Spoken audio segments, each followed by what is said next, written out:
¿Qué tal? ¿Cómo están? Bienvenidos a un nuevo capítulo de Pelota al Piso, nuestro podcast donde hablamos de la actualidad del deporte. Vamos a compartir este espacio hoy día con Michael Boyce, que está a mi lado. Él es periodista de amplia trayectoria en medios de comunicación y después desde el otro lado, desde el mundo de la FIFA, de la administración de los recursos deportivos, desde las Copas del Mundo, con amplísima experiencia. Y hoy día Michael, director ejecutivo de esta Copa del Mundo que ilusiona al continente, el Mundial del 2030. Primero quería partir un poco más por la parte personal, este desafío que tomas ahora en tu vida. Yo te recuerdo de los años incluso de diario, de periodismo escrito, hasta llegar hasta acá. ¿Es el desafío más importante que has tenido que asumir en tus años de carrera? Sí, bueno, hola y muchas gracias por la invitación, Rodrigo. Claramente, yo creo que llega un momento o llegan ciertas oportunidades o solicitudes a las que uno no puede decir que no. Y para mí esta yo creo que es la más relevante por lo que significa para los cuatro países. ¿Ya? El coordinar un proyecto, a mí me gusta mucho más hablar de coordinación que de liderazgo. ¿Mm? El coordinar cuatro gobiernos, cuatro federaciones, para un desafío tan grande y tan soñado para este rincón del mundo, es un desafío muy grande y de esa manera también lo estoy enfrentando. Es un desafío que yo decía en el inicio, ilusiona porque, claro, tuvimos una Copa del Mundo en el continente hace no tanto, Brasil 2014, pero uno siente que Brasil evidentemente está escapado en términos de recursos, desde su liga, desde los estadios. Ya tenía muchísimo avanzado. Brasil venía organizando o preparándose más bien, creo yo, desde los Panamericanos del 2007 en adelante. Viene toda una estructura que me parece lo alejó. Incluso si uno mira la liga, lo aleja del resto del continente. Pero es muy distinto hablar de Chile, de Paraguay, de Uruguay. No sé, podemos conversarlo de Argentina, pero me parece que pensar que estos tres países tienen una dinámica de Copa del Mundo o sonaba un poquito impensado. Sí, mira, este es un proceso bien largo. Nos acordábamos el otro día con Sebastián Bauzá, que es el actual ministro de Deportes de Uruguay, que el año 2010-2011, cuando él era presidente de la Asociación Uruguaya de Fútbol, a mí me tocó ir a hacer una consultoría a la Asociación Uruguaya de Fútbol. Y ahí en las cenas, después del trabajo, en fin, ellos hablaban del sueño de hacer los 100 años. Estamos hablando cuando faltaban 20 años. Y desde ese entonces nosotros decíamos, pero es imposible, Uruguay ya no puede, no da la capacidad para albergar una Copa Mundial de esos años. En ese tiempo todavía no existían estas postulaciones conjuntas, la única había sido una experiencia casi fallida de FIFA en Japón y Corea, y de a poco las cosas han ido evolucionando, partiendo por una flexibilización de FIFA, un cambio de formato al mundial, nuevas técnicas constructivas, etcétera, etcétera, y se han ido alineando los astros finalmente, hasta llegar al punto en el que nosotros creemos firmemente que cualquiera de los cuatro países, incluyendo Argentina, no está en capacidad por sí mismo de organizar una Copa Mundial moderna, pero la suma de los cuatro países sí. No es que nos sobre, pero cuando tú empiezas a ver ciertas cosas estructurales, y no quiero salir, y en ese proceso estamos ahora, del tema de los estadios ¿Mm? y hablar mucho más de las ciudades. Y cuando vemos ciudades, qué sé yo, las cuatro capitales, Córdoba, Rosario, Concepción, tú empiezas a decir, oye, en realidad hay una cierta capacidad instalada que basalmente puede funcionar para una Copa Mundial. Entonces, por eso hoy yo te diría que el gran desafío es que podamos hacer una suma de los cuatro países. Somos países bastante desintegrados entre sí, en el ¿Mm? sentido que no es fácil ni el tránsito, ni el tránsito de divisas, etcétera, etcétera. Entonces, ese es, te diría, el mayor desafío, mucho más que los estadios, para llevar adelante esta postulación. Ya te lo voy a preguntar, me imagino que lo dices porque crees que lo de los estadios con 7 años es solucionable, habiendo dinero de por medio, pero quiero apuntar hacia allá, porque a uno desde afuera, desde los medios, le queda la sensación de que la FIFA, entre los últimos mundiales y Rusia y Qatar, le pone un estándar a las Copas del Mundo que uno dice es restrictiva para países muy futbolizados, pero con poco dinero. En el fondo quedó la sensación de que puedes ser incluso menos futbolizado, pero teniendo el dinero sí tienes una Copa del Mundo. Entonces yo no sé si, o tengo la sensación que eso se instaló un poco, como que no cualquiera va a ir y va a pretender una Copa del Mundo porque va a sentir que le van a dar con un palo en la cabeza por no ser un país rico, por ejemplo. Sí. Sí, es bien interesante la reflexión porque efectivamente ha sido así. Países sin una gran tradición futbolística, llámese Rusia, Qatar, antes Sudáfrica, dieron un salto grande para llegar a albergar una Copa Mundial. Pero también es cierto que se viene dando en el concierto internacional una curva hacia la sostenibilidad de este tipo de eventos. Qatar fue el cierre de un ciclo en materia expansiva de los mundiales. Y ahora en Estados Unidos, México y Canadá vamos a tener otro mundial, no solo por formato, número de equipos y partidos, etcétera, etcétera, sino también porque prácticamente no va a haber inversión en infraestructura. ¿Ya?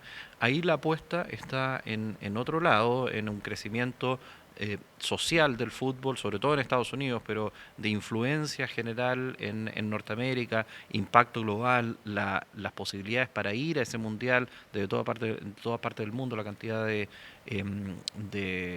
distintas comunidades que existen en Estados Unidos, te habla de un mundial distinto.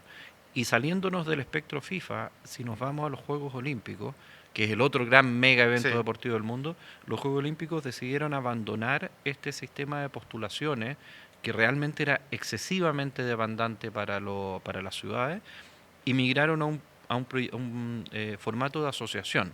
Y para los Juegos Olímpicos del 2032, que van a ser en Australia, en la zona de la Gold Coast, Brisbane, etcétera, etcétera, firmaron con 12 años de anticipación un convenio de desarrollo conjunto, en el que la meta no son los juegos, sino que la meta es el desarrollo de la región, utilizando los juegos como un vector, como una plataforma.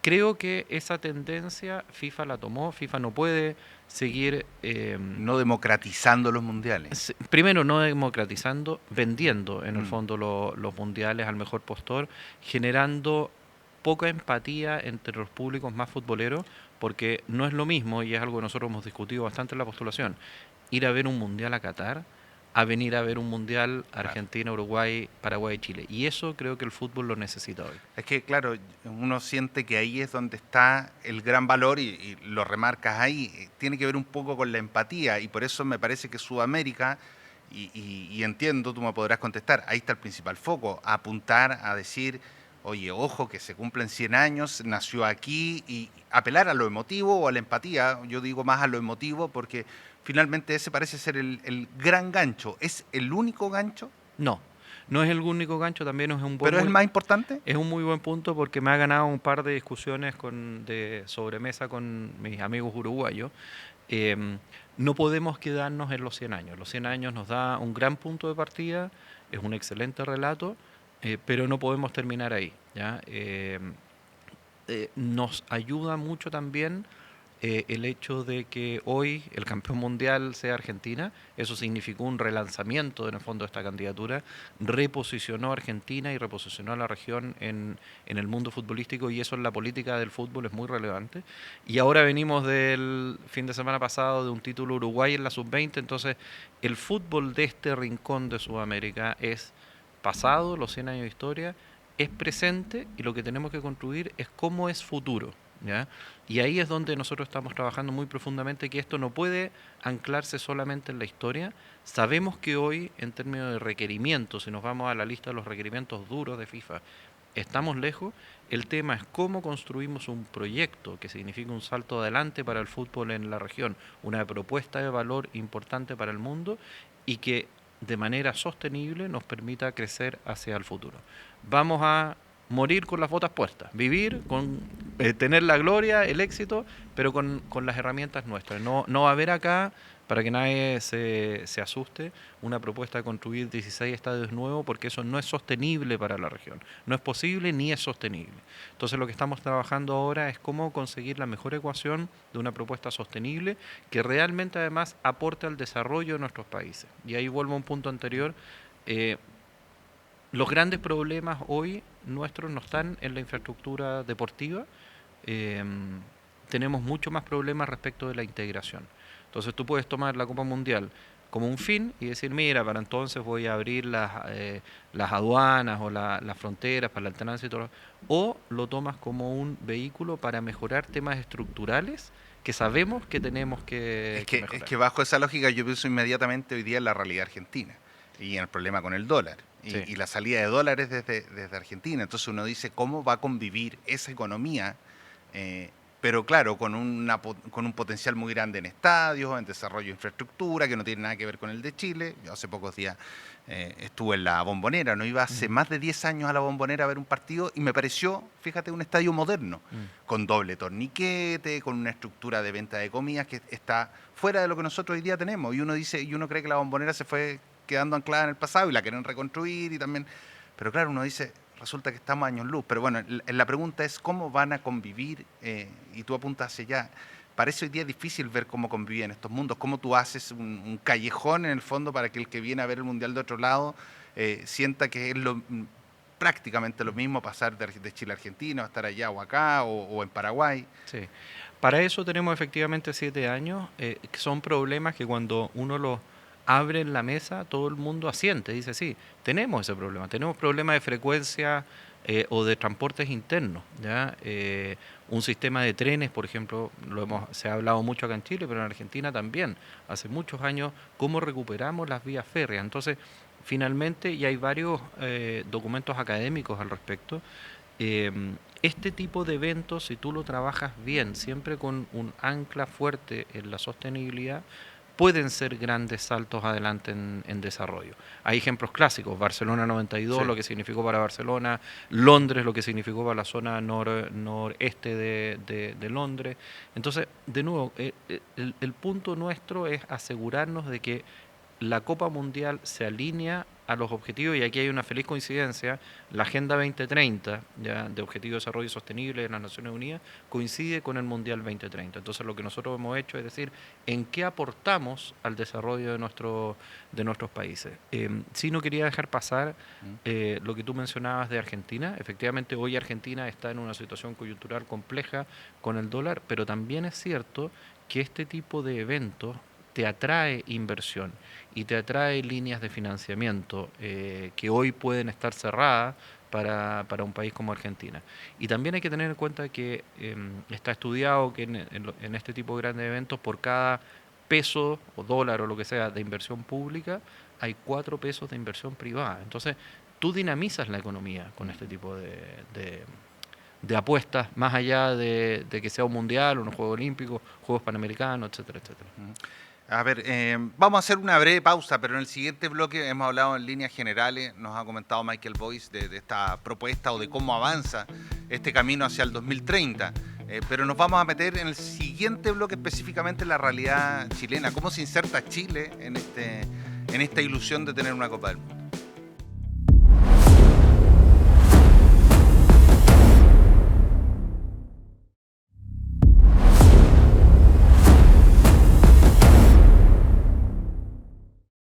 Vamos a retomar en nuestro podcast la conversación con Michael Boyce. Estamos hablando del Mundial del 2030.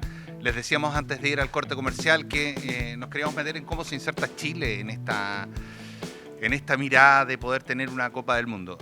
Yo te recuerdo, bueno, hace muchos años que te he visto en distintas partes, pero no se me borra tu vínculo con San Petersburgo. Entonces yo digo, porque estaba a cargo de la sede de San Petersburgo para Copa Confederaciones y después en el Mundial. Así es. Entonces, yo digo, pero Michael Boyce está a cargo de la cresta de la ola en lo que al menos a mí me ha tocado ver en un estadio mundialista o en una Copa del Mundo. ¿Cómo lidiar con eso? Ahora con nuestra realidad, con la realidad chilena para insertarla en un mundial. Porque yo sé que, me decías en el primer bloque, hay tiempo, no es lo más preocupante, pero justamente nosotros estamos en una coyuntura donde nos parece que todo lo que tiene que ver con nuestros estadios más bien borda el desastre que una proyección mundialista. Sí. El estadio de San Petersburgo, ojo, que como se demoró 14 años en construir, ya no era tan moderno cuando lo se visitaste, inauguró. cuando se inauguró, claro. Chile tiene una condición de infraestructura de estadios buena, ¿ya? A partir de todas las remodelaciones que se hicieron desde la Copa Mundial Femenina, de nuevo, un hito que te permite el desarrollo, Copa Mundial Femenina del 2008, los estadios, en general los estadios de regiones, de provincias, son buenos estadios para lo que se requiere del fútbol local. Están acordes con nuestra realidad, incluso un poquito por encima en algunos casos. Hoy tenemos una situación de base buena. Efectivamente, mega estadios, que son los que requieren una Copa Mundial, el estándar mínimo son 40.000 personas para partidos de primera fase, etcétera, etcétera. Ahí es donde tenemos un déficit, porque uno piensa el Estadio Nacional que tiene una locación increíble de nivel mundial, porque el parque además va a quedar aún mejor después de los Panamericanos. Hoy no está en un estándar internacional y tiene dificultades también por ser monumento nacional, etcétera, para reforma. Luego tiene el estadio de Colo-Colo, que Colo-Colo tiene un plan de remodelación, de ampliación y de mejora en una condición estructural también buena. Metro en la esquina, buena conectividad en medio de la ciudad, transporte público, etcétera, etcétera. O sea, las condiciones de base de ese estadio también son buenas. Colo-Colo posee ya el plan y la idea es que lo desarrolle en torno a esta Copa Mundial para presentar una alternativa. Y a Santiago le falta un nuevo estadio, le falta recinto en general. O sea, hoy el Movistar Arena, y sabiendo el fútbol, es el único gran recinto que permite, con un estándar relativamente bueno, recibir grandes eventos. Y eso está más que mapeado, hay estudios que demuestran que hay demanda, y a Santiago le falta un nuevo estadio, a la U le falta un estadio. Entonces, este puede ser el momento, y es un poco lo que nosotros estamos empujando en Santiago, a tener alternativas para presentar. Es que, es que ahí lidiamos con la realidad local, porque en cualquier o en muchas partes del mundo uno dice que se construye un estadio, termina siendo un beneficio para la comunidad, no solo para quienes van a ver un equipo determinado. Pero la sensación en Chile es que le llevas un problema a la comunidad si le pones un estadio, por ejemplo, en este caso de la U. Ya, ahí es donde empiezan los por qué. ¿Por qué pasa eso? ¿Por qué? Porque hay una cultura de ir a romper y una cultura no, porque de tienes generar... problema de violencia. Entonces, el problema no es el estadio, el problema es la violencia. Por cierto, ¿ya? sí. Entonces tú lo que tienes que atacar es la violencia. Tú dices, ¿la violencia es del estadio? No, es una violencia que hoy está instalada en la... Ok, entonces hay una parte que hay que intervenir en el estadio, lo que sucede en el estadio, hay una parte que hay que intervenir afuera. No es el estadio per se, el estadio está aprobado internacionalmente en todas partes, en naciones desarrolladas, en desarrollo, etcétera, etcétera, que te genera valor, ¿ya? Y que debe generar valor a las comunidades, al anfitrión, al dueño, etcétera, etcétera. No, de acuerdo. Lo que pasa es que el estadio también se puede empezar a parecer a su cultura, que en el fondo es el mensaje de la Conmebol hace pocos días cuando dice que el estadio Monumental tiene un aura casi carcelaria. Entonces, claro, es brutal lo que dice la Conmebol. O sea. Y tiene toda la razón, porque si tú vas a la barra visitante del Estadio Monumental, son condiciones que no se encuentran ni en Colina 1, ¿ya? Pero eso es un problema del estadio o es algo que tú tienes... Mira, hay un ejemplo que a mí me gusta mucho en México. En México, en una zona compleja de México, en Torreón. El dueño del Santos Torreón, donde jugó conozco, sí, el Santos Laguna, decidió renovar el estadio, era la cervecera Corona. Pony Ruiz, perdón, Pony Ruiz, gran figura del... Estamos hablando de México, no estamos ni en Estados Unidos ni en Europa. México, donde se vende cerveza en el estadio, para derribar otro de los mitos de que el alcohol o la cerveza particularmente genera violencia.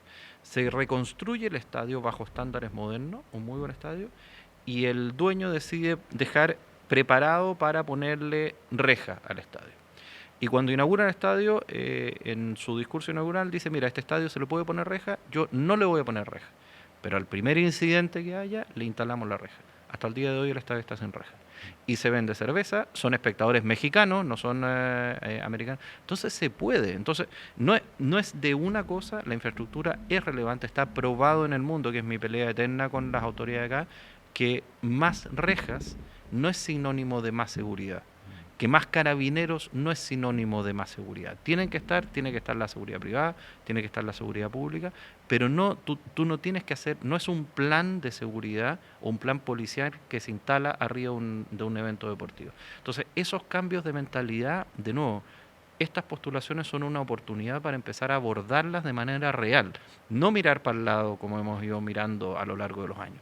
Y si nosotros queremos realmente tener una Copa Mundial en esta región, el tema de la violencia en los estadios tiene que ser un capítulo, y un capítulo mucho más interno que externo. ¿Cómo lo solucionamos para llegar al 2030 con esto solucionado? Ojo que Brasil, a partir de la Copa Mundial, desarrolló un gran trabajo en materia de seguridad, no solo por la infraestructura, sino que generó equipos de seguridad privada altamente capacitados. Hoy ir al estadio en Brasil es un evento seguro. Es un gran punto. Nos queda muy poco tiempo, nos queda apenas un bloque. En ese bloque vamos a tocar un poco lo que ha pasado con los Juegos Panamericanos y la proyección de otro gran evento deportivo y las lecciones que eso le puede entregar al Mundial del 2030.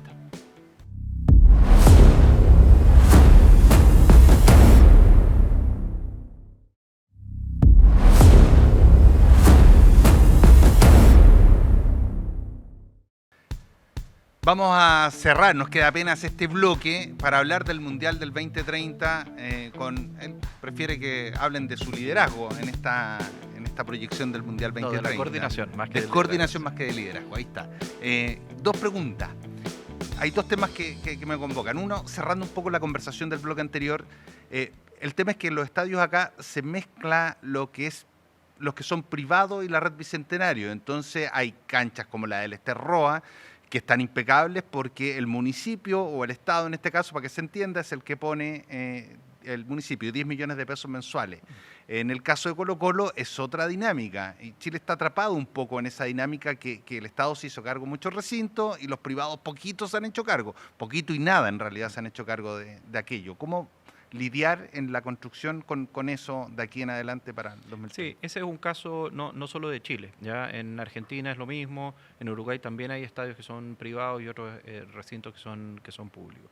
Es interesante lo que tú mencionas del Esterroa de Concepción, porque el otro día nosotros, en esta fase en la que estamos de explicar, contar los requerimientos, que la gente conozca, que es mucho más que si tiene 40.000 personas al estadio o no, hicimos un seminario con los municipios, ¿ya? Y llegó el alcalde de Concepción, y el alcalde de Concepción le contó a sus pares lo que significó que ellos lo tienen medido para Concepción la Copa América del 2015, ¿ya?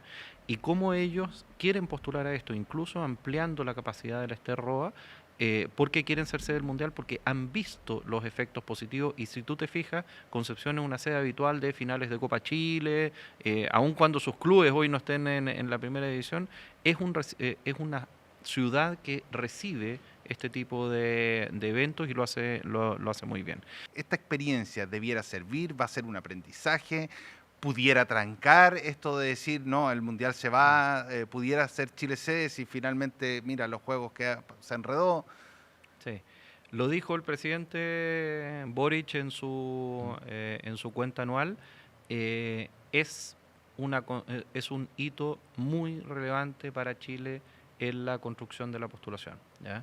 El éxito, ojalá no el fracaso, yo estoy confiado en el éxito de los Juegos.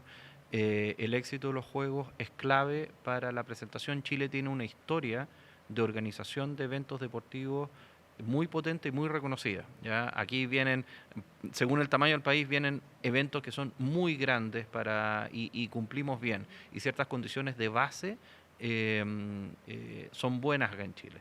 Pero eso no nos asegura que lo hagamos bien en los Panamericanos. Ahí creo que Harold tiene un gran desafío. Harold es muy consciente de lo que representan los Juegos, es muy hombre de fútbol también, es muy consciente de cómo esto construye hacia el 2030. Y ahora, saliendo de Chile también, Argentina acaba de organizar un Mundial Sub-20 en 45 días.